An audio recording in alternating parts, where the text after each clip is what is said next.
BEE में अपन numerical कर रहे हैं। न्यूमेरिकल के अंतर्गत 3 फेज सर्किट हम डिस्कशन कर रहे हैं। 3 फेज सर्किट की न्यूमेरिकल प्रॉब्लम देख रहे हैं। ये प्रैक्टिस सीरीज 1-2 लेक्चर और चलेगा, फिर उसके बाद हो गया। अपने तरफ से आप लोग अपने से जितना भी कर सकते हो, और दूसरे सोर्सेस का यूज़ करके। आज क्वेश्चन देख लेते हैं अपन।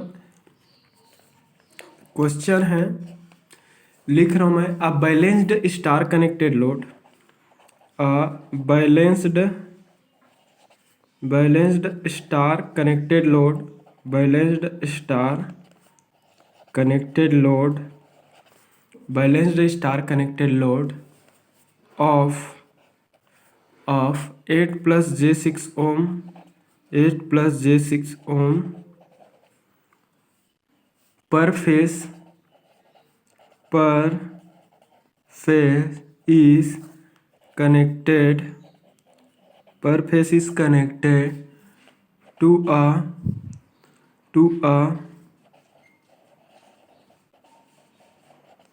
balanced three phase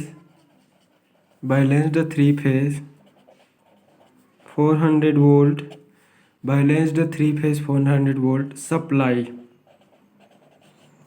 balanced 3 phase 400 volt supply. Find the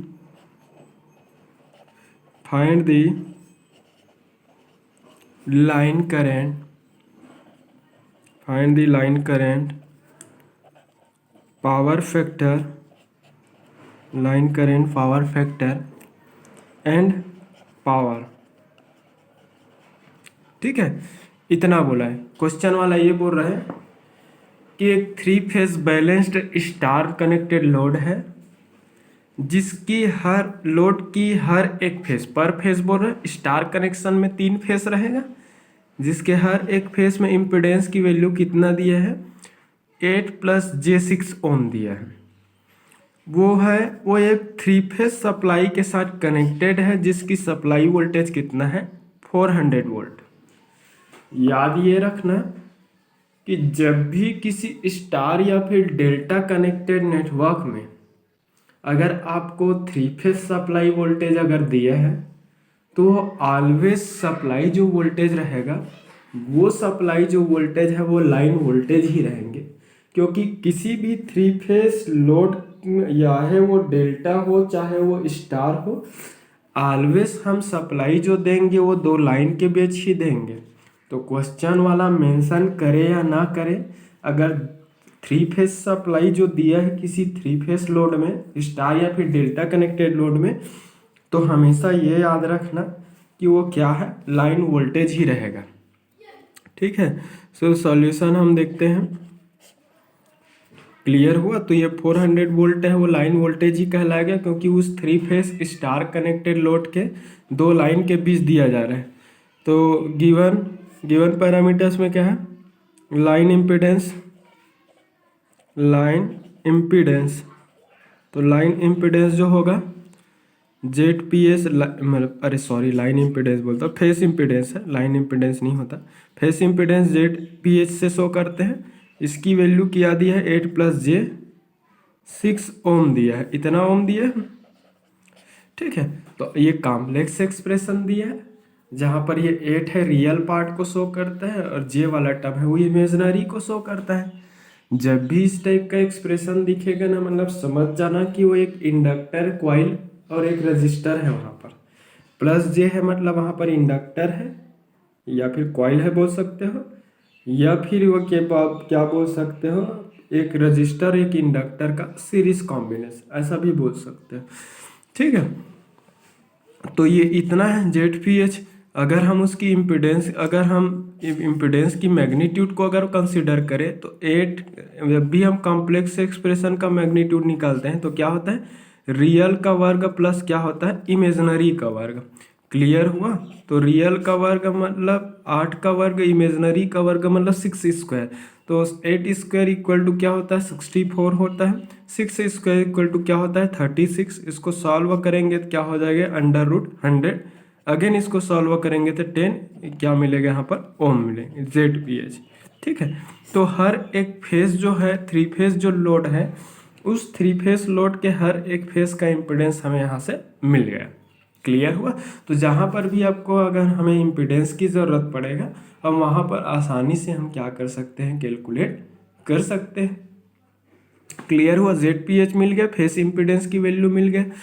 face impedance किस किस किस जगह पे यूज होंगे, जहाँ पर भी हमें उस three phase star connected load में फ्लो होने वाला फेस करंट कैलकुलेट करना है, उन सारे जगहों पर क्या मिलेगा, हमें ज़रूरत पड़ेंगे फेस इम्पीडेंस का। क्लियर हुआ? अब क्वेश्चन से, फ्रॉम क्वेश्चंस, अगर हम क्वेश्चन से अगर देखें तो क्वेश्चन में, फ्रॉम क्वेश्चन में क्या दिया है, लाइन वोल्टेज की वैल्यू दिया है।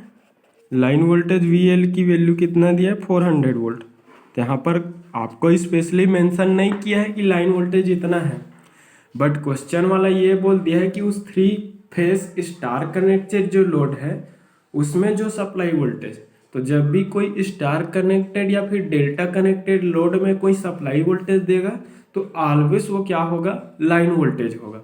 ठीक है, लाइन वोल्टेज की वैल्यू दी है, समझो। तो वी नो दैट, हम जानते हैं, वी नो दैट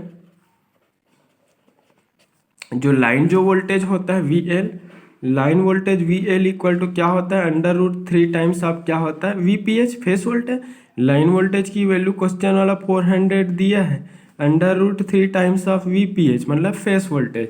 मुझे फेस वोल्टेज अगर चाहिए तो फेस वोल्टेज है उसको एक तरफ, बाकी सबको एक, तो √3 का डिवाइड कर दो, तो 400 डिवाइडेड बाई √3। इसको अगर हम सॉल्व करेंगे, सॉल्व कर ले, कैलकुलेटर से सॉल्व कर लो, 400 डिवाइडेड बाई √3 इक्वल टू क्या हो जाएगा, 230.94। अप्रोक्सीमेट करोगे तो आपको क्या मिलेगा, 231 मिलेगा। VPH फेज जो वोल्टेज है उसकी वैल्यू मिलेगा 231, और वोल्टेज है यूनिट क्या मिलेंगे, वोल्ट मिलेंगे। तो ये आपको फेस वोल्टेज की वैल्यू है वो मिल गया। क्लियर हुआ? तो अगर यहाँ पर हमें फेस वोल्टेज मिल गया, क्वेश्चन वाले ने फेस, इस स्टार कनेक्टेड लोड के फेस इम्पीडेंस को दिया था, वहाँ से इसके मैग्नीट्यूड कंसीडर कैलकुलेट कर लिया कि यहाँ से हमें फेस इम्पीडेंस मिल गया, फेस वोल्टेज मिल गया, तो आसानी से उस पर्टिकुलर स्टार कनेक्टेड लोड के फेस में फ्लो होने वाले करंट की वैल्यू हम निकाल सकते हैं। सो करंट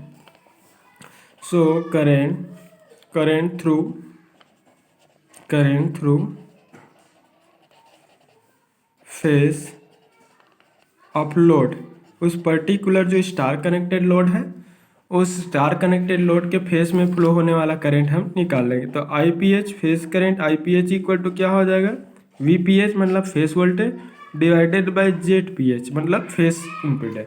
तो face voltage divided by face impedance हमेशा याद रखना है, जब भी कोई AC सर्किट की बात आएंगे, वोल्टेज डिवाइडेड बाय इम्पीडेंस का मतलब ही करंट होता है, बट DC सर्किट में voltage divided by resistance play करता है, रोल प्ले करता है। बट जब भी हम AC की बात आएंगे तो रेजिस्टेंस ना बोल के क्या बोलेंगे, इम्पीडेंस, रिएक्टेंस जैसा टर्म आएगा। ठीक है, तो VPH फेस वोल्टेज की वैल्यू हमने निकाल लिया, 231 वोल्ट निकाले, ZPH की वैल्यू 10 निकाले। सॉल्व करेंगे तो आपको क्या मिलेगा, 23.1 मिलेंगे। तो ये आपका 23.1 वोल्ट एम्पियर हो जाएंगे, करंट है तो IPH। तो उस पर्टिकुलर स्टार कनेक्टेड जो लोड है, उस स्टार कनेक्टेड लोड है उसके हर एक फेस में फ्लो होने वाले फेस करंट की वैल्यू 23.1 एम्पियर है वो होगा। क्लियर हुआ? तो उन्होंने तो फेस करंट नहीं पूछा था, लाइन करंट पूछा है क्वेश्चन वाला। अब आप सबको पता है कि कोई भी स्टार कनेक्शन के केस में क्या होता है, फेस जो कॉइल होता है, फेस जो वाइंडिंग होता है, फेस जो होता है वो एक्सटर्नल लोड लाइन के साथ सीरीज में कनेक्टेड होता है। तो फेस है वो लाइन के साथ सीरीज में कनेक्टेड होता है, तो फेस है वो लाइन के साथ सीरीज में कनेक्टेड होता है, इसका मतलब लाइन करंट है वो फेस करंट का क्या होता है, इक्वल होता है। सो क्या होगा, we know that for star connected three phase circuit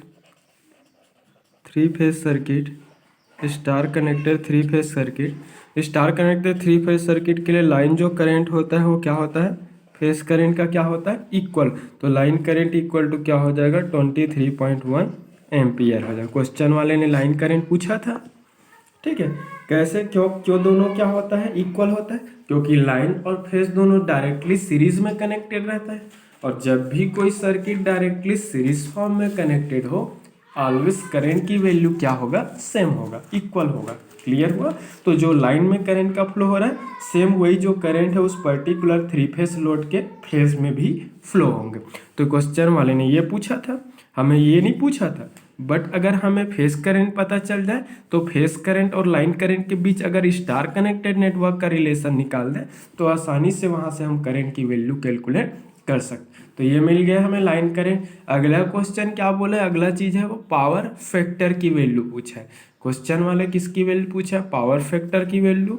second question इसी में बोला है पावर फैक्टर, पावर फैक्टर।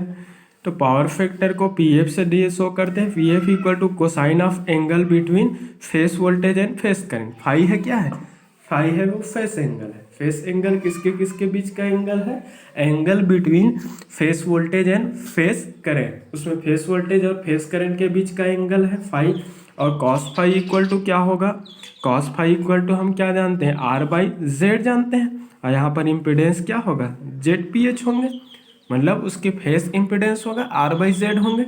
अब देखो यहाँ पर रही बात आर की वैल्यू, तो क्वेश्चन वाला यहाँ पर बाकायदा दिया है कि सर्किट में जो जो फेस है, इधर साइड में बता रहा हूँ, सर्किट में क्वेश्चन वाला बोल दिया है Z P H face impedance star connected load का वो 8 प्लस क्या लिखा है J6। तो मैंने बताया जब भी आपको प्लस जे जैसा टर्म आएगा ना, मतलब समझ जाना कि वो एक इंडक्टर का इंडक्टिव रिएक्टेंस है, और बिना जे वाला टर्म आएगा वो ऑलवेज उस सर्किट का रेजिस्टेंस कहलाएगा। तो यहाँ पर रेजिस्टेंस की वैल्यू देखने से अगर सोचूं तो ये 8 ओम का है, और उसमें सर्किट का इंडक्टिव रिएक्टेंस है वो कितना है 6 ओम। क्लियर हुआ। तो ये जे प्लस जे है मतलब वहाँ पर इंडक्टिव रिएक्टेंस होगा, और माइनस जे जैसा टर्म अगर आया तो समझ जाना कि वहाँ पर क्या रहेंगे कैपेसिटिव रिएक्टेंस रहेंगे। तो अगर इससे तुलना कर दूँ इसको, अगर आर प्लस इसको जे एक्स एल बोलूँ तो इस सर्किट में आर का वैल्यू क्या है यहाँ पर 8 है आर के जगह में, और इम्पीडेंस अभी अभी हमने कैलकुलेट किया 10। तो इसकी आपका पावर फैक्टर पी एफ की वैल्यू क्या हो जाएगा 0.8 आ जाएंगे। और हमने बताया कि किसी भी सर्किट की पावर फैक्टर की वैल्यू मैक्सिमम 1 हो सकती है, बट ऑलवेज लेस देन 1 होगा, जनरली लेस देन 1 ही रहेंगे। तो क्वेश्चन वाले ने पावर फैक्टर पूछा था 0.8 मिल गया। अब तीसरा चीज पूछा है क्वेश्चन वाले कि उस सर्किट में पावर की वैल्यू क्या होगा। ठीक है, तो पावर की वैल्यू, तो जब भी सिर्फ पावर इन वाट बोल देगा या फिर सिर्फ पावर बोलेंगे तो वो पावर जो है वो ऑलवेज क्या होगा एक्टिव पावर ही होगा। और किसी भी थ्री फेज सर्किट की जो एक्टिव पावर चाहे स्टार कनेक्टेड हो चाहे डेल्टा कनेक्टेड हो, तो फॉर उस पर्टिकुलर स्टार कनेक्टेड जो लोड है उसकी पावर P इक्वल टू क्या हो जाएगा √3 times of VL into I L into क्या हो जाएगा कॉस ऑफ फाई होगा। P इक्वल टू √3 VL की वैल्यू 400 है। लाइन करंट और फेस करंट इक्वल था तो 23.1 निकला है। और cos of phi, complete cos of phi को ही पावर फैक्टर बोलते हैं, जिसकी वैल्यू क्या मिला 0.8 मिला। अगर हम इसको सॉल्व करेंगे, सॉल्व करने से यहाँ पर जो वैल्यू आएगा वही क्या है पावर का वैल्यू है। ठीक है, तो ये आपका क्या है, ये सारे को चीज़ को सॉल्व करेंगे तो आपको मिलेगा 12,800 वोल्ट वाट मिलेगा पावर। जब एक्टिव, ये आपका एक्टिव पावर है, रिएक्टिव पावर में यहाँ पर साइन ऑफ फाई रहता है। ठीक है, √3 VL क्या है लाइन वोल्टेज है, IL क्या है लाइन करंट। क्वेश्चन वाला तो खुद सप्लाई वोल्टेज दिया है। सप्लाई वोल्टेज जब भी दे रहेगा किसी स्टार कनेक्टेड लोड या फिर डेल्टा कनेक्टेड लोड में, जब भी सप्लाई वोल्टेज देंगे वो ऑलवेज जो वोल्टेज है वो क्या होगा लाइन वोल्टेज। तो वो लाइन वोल्टेज VL की वैल्यू दे दी है। IL की कैलकुलेट हमने किया, cos of 5 complete power factor को रिप्रेजेंट करता है, उसकी वैल्यू भी निकाल लिया। किसी भी आपका चाहे थ्री फेस हो चाहे सिंगल फेस सर्किट हो, अगर पावर फैक्टर होगा तो कॉस ऑफ 5 होगा, अगर 5 पता है तो भी पावर फैक्टर निकाल सकते हैं, अगर नहीं पता तो power factor equal to R/Z होता है। हम पहले सीरीज सर्किट में पढ़े भी थे RLC वाले। यहाँ पर जेड की जगह हम जेड फेस का इम्पीडेंस होगा, आर तो हम यहाँ से पता चल गया। कंपेयर करें तो ये बेसिकली क्या है, रजिस्टर और इंडक्टिव रिएक्टेंस का सीरीज है। दोनों सीरीज में हो तो टोटल इम्पीडेंस क्या होगा, इस टाइप से हो जाता है। क्लियर हुआ? तो ये हो गया पावर की वैल्यू। क्वेश्चन वाले ने पावर पूछा था। मैं सोचता हूँ कि सबको क्लियर हो गया होगा। अगर वीडियो क्लियर हो तो लाइक ज़रूर करना, कमेंट करना, शेयर करना। कहीं पर डाउट हो तो बिल्कुल कॉल करके पूछो, कमेंट करके पूछो। मैं अपने तरफ से जितना भी हो सके मैं क्या कर रहा हूँ, कोशिश कर रहा हूँ मैं। ठीक है, तो मैं सोचता हूँ सबको क्लियर हो रहा होगा। ठीक है,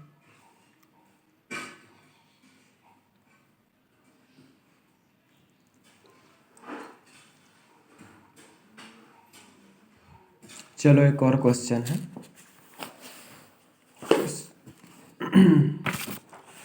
क्वेश्चन मैं करा रहा हूँ, आप लोग अगर मैं जितना करा रहा हूँ अगर उतना कर लिए तो ये मान कर चलो, स्पीड अगर अच्छा है, प्रैक्टिस अगर आप किए हो तो आपका बिल्कुल गारंटी है कि आपका 90 मार्क्स तो आ ही सकता है। ठीक है, चलो एक बड़ा सा एक नया टाइप का चीज़ देखना। मैं एस पॉसिबल एस कोशिश यही कर रहा हूँ कि हर क्वेश्चन में कुछ नया चीज़ मिले। अभी तक हमने पावर फैक्टर और पावर जैसा कैलकुलेशन वाला न्यूमेरिकल नहीं किए थे, इस वाले क्वेश्चन में देखे। अब देखते हैं क्वेश्चन बोल रहा थ्री फेज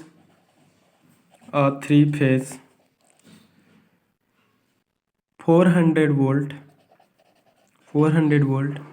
50 हर्ज AC सप्लाई। क्वेश्चन वाला यहाँ पर 50 हर्ज दिया है, मतलब फ्रीक्वेंसी है। हर्ज दिया मतलब फ्रीक्वेंसी है।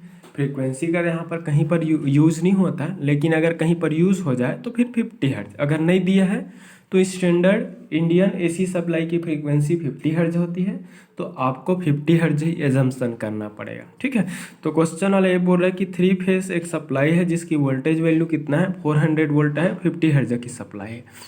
ठीक है, AC सप्लाई है। इस feeding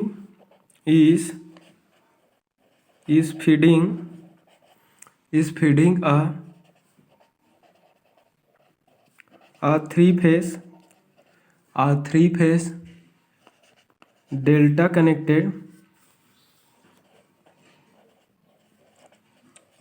delta connected load with each phase having, यहाँ पर बोल रहा है कि 3 फेज सप्लाई है। ये 3 फेज 450 हर्ट्ज की AC सप्लाई किसको दिया जा रहा है, 3 फेज डेल्टा कनेक्टेड लोड को। 3 फेज डेल्टा कनेक्टेड एक 3 फेज लोड है जो कि किस ऑर्डर में कनेक्टेड है, डेल्टा ऑर्डर में कनेक्टेड है। ठीक है, उस डेल्टा ऑर्डर में कनेक्टेड लोड को दिया जा रहा है। यहाँ पर डेल्टा कनेक्टेड लोड को दिया जा रहा है। तो जब भी किसी स्टार कनेक्टेड हो चाहे delta connected load 3 phase system, अगर उसको सप्लाई दिया जा रहा है तो ऑलवेज 2 लाइन के बीच ही दोगे सप्लाई वोल्टेज। तो वो सप्लाई जो वोल्टेज है वो क्या है, लाइन वोल्टेज ही कहलाएगा। ठीक है, सप्लाई वोल्टेज क्या कहलाएंगे, लाइन वोल्टेज ही कहलाएंगे।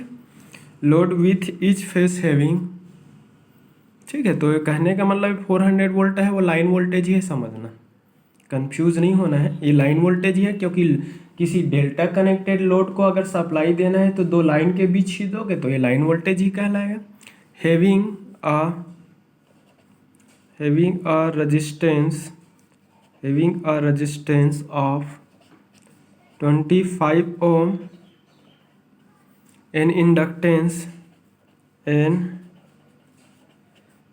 Inductance of 0.15 henry and a capacitor of 120 microfarad in series मतलब उस पर्टिकुलर डेल्टा कनेक्टेड जो लोड है ना, उसमें क्या क्या चीज़ है उसको क्वेश्चन वाला बताया। एक रेजिस्टेंस है जो 25 ओम का है, इंडक्टेंस है 0.15 हेनरी का, और कैपेसिटेंस है 120 माइक्रोफैराड का, और तीनों है RLC है समझो, और तीनों किस फॉर्म में कनेक्टेड है, सीरीज फॉर्म में कनेक्टेड है। मतलब उस डेल्टा कनेक्टेड लोड है वो उसके तीनों आर्म में तीन आपका एलिमेंट है, रेजिस्टर, इंडक्टर और कैपेसिटर, और वो तीनों किस ऑर्डर में कनेक्टेड है, सीरीज ऑर्डर में कनेक्टेड है। क्लियर हुआ। Determine the line current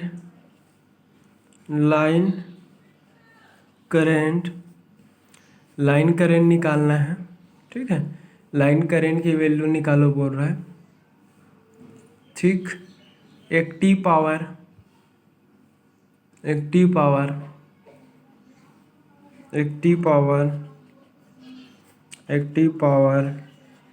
power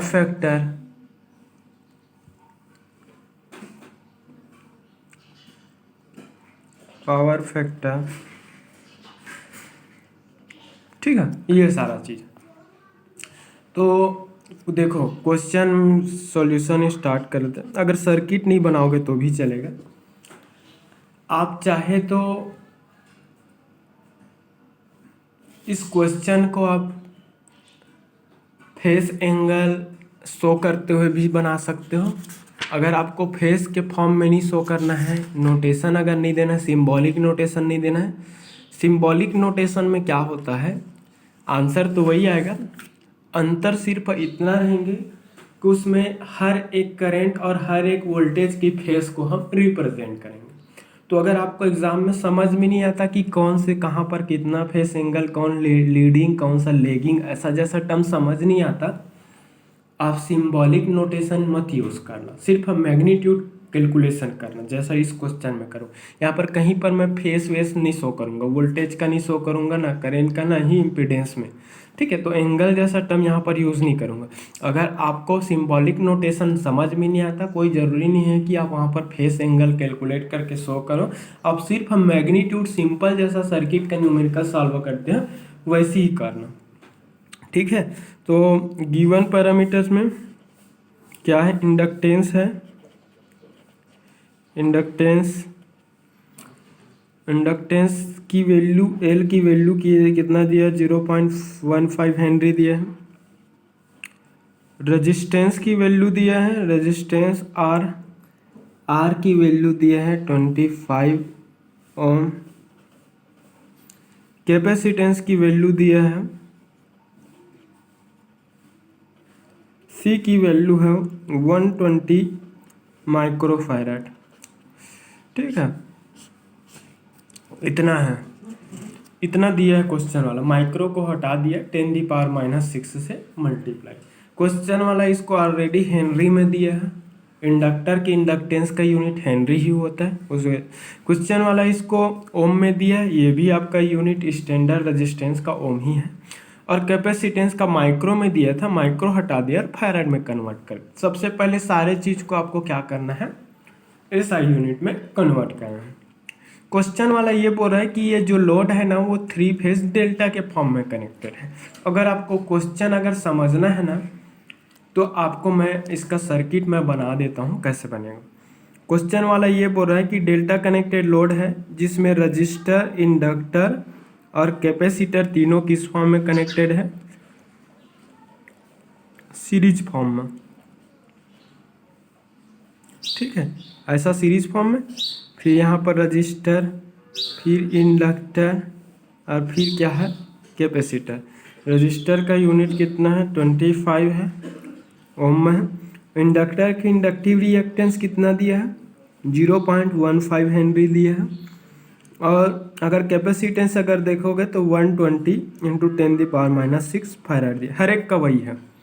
अगर इसको R पॉइंट दे देते हैं, इसको B दे देते हैं ऐसा, और ये वाला दे देते हैं येलो वाला। मैं सर्किट बना देता हूँ। ये आपका येलो वाला है समझो, ये ब्लू वाला बोल सकते हो, ये आपका रेड वाला। क्लियर हो, सेम है सारे वैल्यू। ये भी 25 है, ये 0.15 हेनरी है, और ये 120 इंटू 10⁻⁻6 फैराड है, ये 25 है, ये 0.15 हेनरी है, ये 120 इंटू 10⁻⁻6 है। ऐसा है, डेल्टा फॉर्म में कनेक्टेड है। अब हम डायरेक्ट कैपेसिटर की रोल को हम किसी एसी सर्किट में सी डायरेक्ट ना लिख करके उसको इंडक्टिव रिएक्टेंस लेते हैं। तो यहाँ पर लोड है वो डेल्टा है, और उस डेल्टा कनेक्शन में 3 फेस हैं, ये एक फेस, दूसरा फेस और तीसरा फेस, 3 फेस है। तीनों फेस में क्या है, रजिस्टर, इंडक्टर और कैपेसिटर तीनों किस ऑर्डर में कनेक्टेड है, सीरीज ऑर्डर में। तो अगर हम हर एक फेस की अगर इम्पीडेंस की बात करें तो इम्पीडेंस ऑफ सीरीज फेस, अगर इसकी इम्पीडेंस अगर को मैं जेड फेस दे दूं, सभी का इम्पीडेंस तो सेम है, तो इम्पीडेंस जेड इक्वल टू क्या होगा, जब भी सीरीज आरएलसी सर्किट का इम्पीडेंस अगर देखेंगे तो ये क्या होता है, आर प्लस क्या होता है, इसकी इंडक्टिव रिएक्टेंस प्ले करेगा एक्सएल, डायरेक्ट इंडक्टेंस ना होकर के इंडक्टिव रिएक्टेंस होता है, और एक कैपेसिटर का क्या होगा, माइनस जे एक्स सी होगा। ये किसी सीरीज आरएलसी सर्किट का इम्पीडेंस का फार्मूला, जहाँ पर एक्स एल है वो इंडक्टिव रिएक्टेंस है और एक्स सी कैपेसिटिव रिएक्टेंस। आप सबको पता है इंडक्टिव रिएक्टेंस क्या होता है, कैपेसिटिव रिएक्टेंस क्या होता है। किसी भी इंडक्टर के द्वारा किसी भी एसी सर्किट में जो करंट अपोजिशन की प्रॉपर्टी होता है, उस करंट अपोजिशन की प्रॉपर्टी को हम क्या बोलते हैं, इंडक्टिव रिएक्टेंस। और कैपेसिटर के द्वारा जो करंट अपोजिशन की प्रॉपर्टी होता है उसको हम क्या बोलते हैं, कैपेसिटिव रिएक्टेंस। तो रेजिस्टेंस की वैल्यू तो डायरेक्टली दिख रहा है 25, मुझे एक्स एल चाहिए।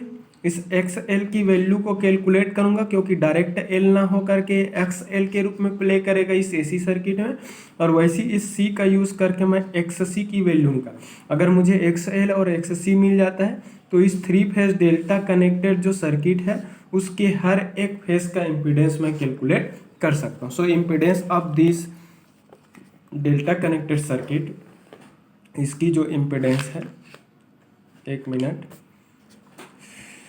कम रिसोर्सेस के साथ क्लास ले रहा हूँ मैं, ठीक है।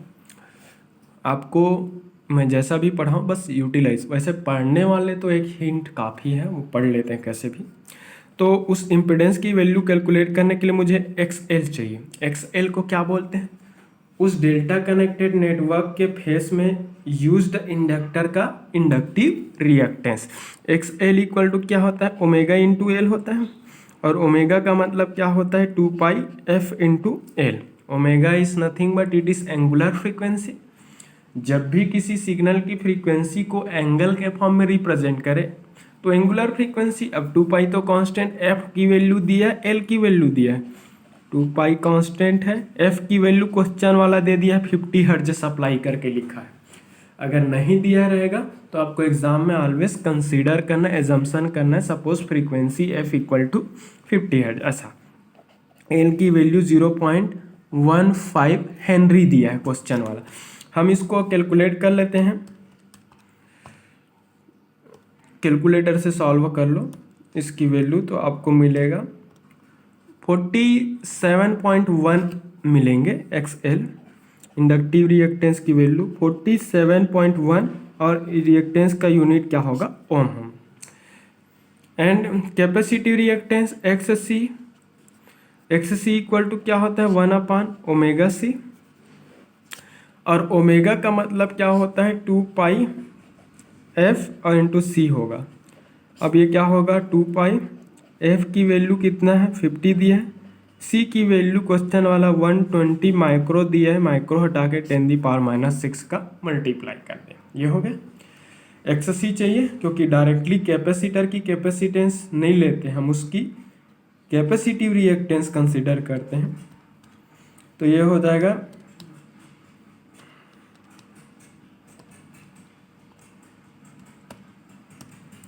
तो ये कैपेसिटिव रिएक्टेंस भी मिल जाएगा आपको 26.539 या फिर 26.54। रिएक्टेंस का भी यूनिट क्या होता है, ओम। रिएक्टेंस भी करंट अपोजिशन प्रॉपर्टी है, तो जितने भी आपका करंट अपोजिशन प्रॉपर्टी है, सारे करंट अपोजिशन प्रॉपर्टी का यूनिट क्या होता है, ओम ही होता है, चाहे रेजिस्टेंस हो, चाहे रिएक्टेंस हो, चाहे इम्पिडेंस हो। अब हमें एक्स सी मिल गया, एक्स एल मिल गया। सो इम्पिडेंस ऑफ फेस, तो उसके फेस का इम्पिडेंस का फेस का impedance z phase equal to क्या बताया मैं, r plus j x l minus j x c. रख दो यहाँ पर, आर की वैल्यू कितना दिया है, 25 ओम दिया है, एक्स एल की वैल्यू कितना दिया है, 47.1 दिया है, माइनस जे एक्स सी की वैल्यू कितना दिया है, 26.54 दिया है। इसको सॉल्व करेंगे, 47.1 माइनस 26.54 ये सब्ट्रैक्ट हो जाएंगे, क्योंकि दोनों इमेजनरी वाला वैल्यू है कॉम्प्लेक्स का, तो इमेजनरी दोनों है, तो माइनस साइन है, तो ये क्या हो जाएगा, सब्ट्रैक्ट हो जाएगा। तो सब्ट्रैक्शन से क्या मिलेगा आपको, ये 25 प्लस में मिलेंगे जे 20.56, और ये इम्पिडेंस है, फेस इम्पिडेंस, तो यूनिट क्या होगा, ओम। अब इस पर्टिकुलर उस डेल्टा कनेक्टेड नेटवर्क की फेस इम्पिडेंस को डायरेक्टली तो यूज़ नहीं कर पाएंगे। अगर हमें इसके मैग्नीट्यूड को अगर लेना है, तो अगर इसकी मैग्नीट्यूड पोर्शन को अगर कंसीडर करेंगे, तो इसको कॉम्प्लेक्स को मैग्नीट्यूड में आप प्रॉपर वैल्यू में कन्वर्ट कर डालो। तो जब भी किसी कॉम्प्लेक्स वैल्यू को हम मैग्नीट्यूड में उसकी रियल एक्चुअल वैल्यू मैग्नीट्यूड के फॉर्म में अगर शो करना चाहे, तो उसकी फार्मूला होता है अंडर रूट रियल का स्क्वायर मतलब 25 का स्क्वायर प्लस इमेजनरी का स्क्वायर मतलब 20.56 का स्क्वायर, जे को छोड़कर। जे का स्क्वायर मत करना, जे का स्क्वायर मैथमेटिक्स में -1 होता है, तो 25 का स्क्वायर हो जाएगा और 20.56 का स्क्वायर हो जाएगा, रियल का वर्ग प्लस इमेजनरी का वर्ग। सॉल्व करेंगे तो क्या मिलेगा, 32.36 आपको मिलेगा, इसकी इम्पिडेंस है उसकी। जेड फेस की वैल्यू क्या मिलेगा, 32.37, और ये क्या हो जाएगा, ओम हो जाएगा। क्लियर हुआ, जेड फेस 32.37 ओम हो जाएंगे। तो ये हमें इम्पिडेंस मिल गया। अब इम्पिडेंस मिल गया तो आसानी से उस सर्किट में फेस करंट की वैल्यू निकाल सकते हैं। सो फेस इम्पिडेंस पता चल गया। फेस वोल्टेज, क्वेश्चन वाला फेस वोल्टेज नहीं दिया है, लाइन वोल्टेज दिया है, ठीक है। तो आप डेल्टा कनेक्टेड है, तो डेल्टा कनेक्टेड लोड है, और उस डेल्टा कनेक्टेड लोड में सप्लाई वोल्टेज कितना है, 400 वोल्ट का है। तो लाइन वोल्टेज, दो लाइन के बीच ही सप्लाई को जोड़ेंगे उस लोड में, तो लाइन वोल्टेज है वो दिया है, एक्चुअल में वो लाइन वोल्टेज है। कैसे पता चला, क्योंकि लोड हमारा डेल्टा है, और उस डेल्टा कनेक्टेड लोड में हम 400 वोल्ट का 3 फेज सप्लाई दे रहे हैं। तो आपका चाहे लोड स्टार हो चाहे डेल्टा हो, सप्लाई जो वोल्टेज है वो ऑलवेज क्या होगा, दो लाइन के बीच ही होंगे। दैट मीन्स ये दिया गया पैरामीटर वो लाइन वोल्टेज है। बट इन केस ऑफ इस delta connected network, the value of line voltage and phase voltage both are same. दोनों वोल्टेज की वैल्यू क्या होता है, सेम होता है। For delta connected network,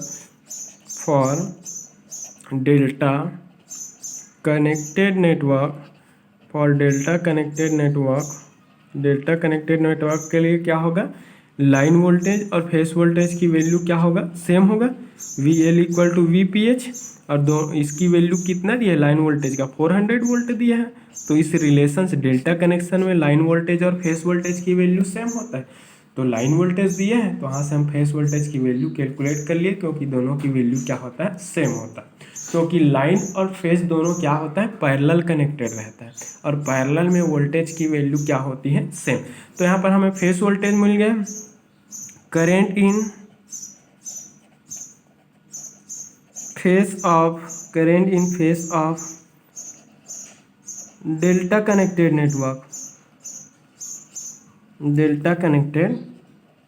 network, तो उस पर्टिकुलर डेल्टा कनेक्टेड नेटवर्क में करंट की जो वैल्यू है, फेस करंट को IPS से शो करते हैं। फेस करंट इक्वल टू क्या होगा, phase voltage VPH divided by आपका क्या हो जाएगा, इम्पीडेंस ZPH।